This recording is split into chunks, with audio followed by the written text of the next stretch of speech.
ಇವತ್ತು ನಾವು ನೀವು ಸೇರಿರ್ತಕ್ಕಂಥದ್ದು ಎಲ್ಲ ನಿಮಗೆ ಗೊತ್ತಿದೆ. ಆತ್ಮೋದ್ಧಾರದ ಒಂದು ಸರಳವಾದ ಮಾರ್ಗವನ್ನು ಪತ್ರಿಜಿಯವರು, ಇದಕ್ಕಿಂತ ಸರಳ ವೈಜ್ಞಾನಿಕವಾದ ಸುಲಭವಾದ ಮಾರ್ಗ ಇನ್ನಿಲ್ಲ. ಧ್ಯಾನ, ಅದರಲ್ಲೂ ಕೂಡ ಸರಿಯಾದ ಧ್ಯಾನ, ಆನಾಪಾನಸತಿ, ಸ್ವಾಧ್ಯಾಯ, ಅಂದರೆ ಎಲ್ಲ ಮಾಧ್ಯಮಗಳನ್ನು ಕೂಡ ನಮ್ಮ ಸ್ವಯಂ ಅಧ್ಯಯನಕ್ಕೆ ಬಳಸ್ಕೋಬೇಕು. ಕೇವಲ ಒಂದು ಮಾಧ್ಯಮ ಅಷ್ಟೇ ಅಲ್ಲ, ಸಜ್ಜನ ಸಾಂಗತ್ಯ, ಸತ್ಯವನ್ನು ತಿಳಿದಿರೋರ ಜೊತೆ ನಾವು ಸಾಂಗತ್ಯವನ್ನು ಮಾಡತಕ್ಕಂಥದ್ದು. ಈ ಮೂರೂ ಪರಿಕಲ್ಪನೆಗಳನ್ನು ಈ ಬಾರಿ ಧ್ಯಾನ ಕಸ್ತೂರಿಯ ಸಂಚಿಕೆಯಲ್ಲಿ ಸೊಗಸಾಗಿ ಸರಳವಾಗಿ ನಿರೂಪಣೆ ಮಾಡಲಾಗಿದೆ. ಆ ಸಂಚಿಕೆಗಳನ್ನು 5,000 ಪ್ರತಿಗಳನ್ನು ಇವತ್ತು ಉಚಿತವಾಗಿ ಹಂಚೋದಕ್ಕೆ ವ್ಯವಸ್ಥೆ ಮಾಡಿದ್ದಾರೆ. ನಿಜಕ್ಕೂ ಅದು ಮನೆಗಳಲ್ಲಿ ಇರಬೇಕಾದಂತಹ ಮುದ್ರಣ ಮಾಧ್ಯಮದ ಒಂದು ಸಂಚಿಕೆ. ನೀವು ನಂಬಿ ಅಥವಾ ಬಿಡಿ, ನಾನು ಅವರು 5,000 ಪ್ರತಿಗಳು ಬೇಕು ಅಂತಂದಾಗ ನನ್ನ ಜವಾಬ್ದಾರಿ ಜಾಸ್ತಿ ಆಯಿತು ಈ ಸರಿ ಸಂಚಿಕೆಯದು ಅಂತ ನಾನು ಅಂದ್ಕೊಂಡೆ. ಯಾಕೆಂತಂದರೆ ನಿರೀಕ್ಷೆ ಎಷ್ಟಿರುತ್ತೆ, 5,000 ಸಂಚಿಕೆಗಳು ಇವರು ಉಚಿತವಾಗಿ ವಿತರಣೆ ಮಾಡ್ತಾರೆ ಅಂತಂತಂದರೆ ಹೊಸಬ್ರ ಕೈಗೆ ತಲುಪುತ್ತೆ.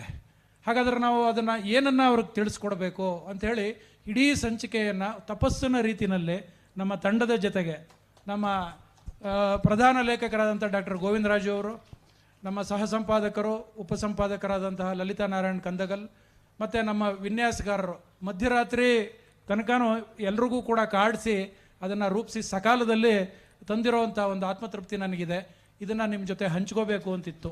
ಅದಕ್ಕಾಗಿ ನಾನು ದಯವಿಟ್ಟು ಅದರಲ್ಲಿ ಪತ್ರಿಜಿಯವರು ಏನು ಘೋಷಣೆಗಳನ್ನು ಕೊಟ್ಟಿದ್ದಾರೆ ಅದಕ್ಕೆ ವಿಶೇಷವಾದ ಚಿತ್ರಗಳನ್ನು ಹಾಕಿ ಲೇಖನಗಳನ್ನು ಮಾಡಿ ದಯವಿಟ್ಟು ಪ್ರತಿಯೊಬ್ಬರೂ ಕೂಡ ಆ ಸಂಚಿಕೆಯನ್ನು ನೀವು ನಿಮ್ಮ ಕಪಾಟಿನಲ್ಲಿ ಇಟ್ಕೊಳ್ಳೋದು ಬೇಡ. ಆ ಸಂಚಿಕೆಯ ಪುಟವೂ ಹರಿದು ಹೋಗೋ ತನಕ ಕೈಯಿಂದ ಕೈಗೆ ದಯವಿಟ್ಟು ಅದನ್ನು ವರ್ಗಾವಣೆ ಮಾಡಬೇಕು ಅಂತೇಳಿ ವಿನಂತಿ ಮಾಡ್ತೇನೆ. ಯಾಕೆಂತಂದರೆ ಅದು ಅದರ ಬದುಕು, ಆ ಪತ್ರಿಕೆಯ ಬದುಕು ಸಾರ್ಥಕವಾಗಬೇಕು ಅಂತಂದರೆ ಅದನ್ನು 100 ಜನ ಓದಬೇಕು ಒಂದೇ ಸಂಚಿಕೆಯನ್ನು. ತನ್ಮೂಲಕ ಅವರು ಚಂದಾದಾರರಾಗಿ ಪರಿವರ್ತನೆ ಆಗಬೇಕು. ಇವತ್ತು ಆಧ್ಯಾತ್ಮಿಕ ಜ್ಞಾನವೇ ಆಗಲಿ ಬೇರೆ ಯಾವುದೇ ಜ್ಞಾನವಾಗಲಿ ಸುಮ್ಮನೆ ಸಿಕ್ಕೋದಿಲ್ಲ. ನಮ್ಮ ಒಳಗಡೆ ಇರತಕ್ಕಂಥ ಸ್ವಯಂ ಜ್ಞಾನವನ್ನು ಪಡೆಯೋದಕ್ಕೆ ನಾವು ಆನಾಪಾನಸತಿ ಧ್ಯಾನ ವಿಧಾನವನ್ನು ಸಾಧನೆ ಮಾಡಿದರೆ ಆಗತ್ತೆ. ಹೊರಗಿನ ಎಲ್ಲ ಮಾಸ್ಟರ್ಗಳ, ಸೀನಿಯರ್ ಮಾಸ್ಟರ್ಗಳ ಅನುಭಾವಿಕ ಜ್ಞಾನವನ್ನು ಪಡಿಬೇಕು ಅಂತಂದರೆ ನಾವು ಭಾಷೆಯ ಮೂಲಕನೇ ನಾವು ತಿಳ್ಕೊಳ್ಬೇಕು. ಇದಿಷ್ಟು ಹೇಳಿ ಇವತ್ತು ಸ್ವಾತಂತ್ರ್ಯೋತ್ಸವದ ಪರಿಕಲ್ಪನೆಗೆ 2 ಮಾತನ್ನು ಪತ್ರಿಜಿಯವರು ಹೇಳಿರೋಂಥದ್ದನ್ನು ನಾನು ನಿಮ್ಗೆ ಹೇಳ್ತೇನೆ. ಇಡೀ ಜಗತ್ತಿನಲ್ಲಿ ನಾವೆಲ್ಲರೂ ಕೂಡ ಭೂಮಿಗೆ ಬಂದಿರತಕ್ಕಂಥ ಯಾತ್ರಿಕರು ಸ್ವತಂತ್ರವಾಗಿ ನಾವಿದ್ದೇವೆ. 1947ರಲ್ಲಿ ಸ್ವತಂತ್ರ ಬಂದದ್ದು ಅದು ರಾಜಕೀಯ ಸ್ವಾತಂತ್ರ್ಯ, ನಮ್ಮ ದೇಶಕ್ಕೆ ಬಂದದ್ದು ರಾಜಕೀಯ ಸ್ವಾತಂತ್ರ್ಯ.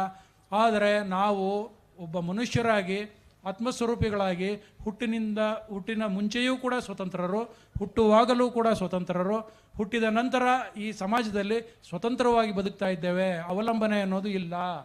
ಆದ್ದರಿಂದ ಇದು ಆತ್ಮಜ್ಞಾನದ ಪರಮ ಒಂದು ಜ್ಞಾನ. ಇದು ಇಂಥ ಪರಮೋಚ್ಚ ಜ್ಞಾನವನ್ನು ಪತ್ರಿಜಿಯವರು ಪ್ರತಿ ಸ್ವಾತಂತ್ರ್ಯ ದಿನೋತ್ಸವದ ದಿನದಂದು ವಿಶೇಷ ಸಂದೇಶಗಳನ್ನು ಕೊಟ್ಟಿದ್ದಾರೆ.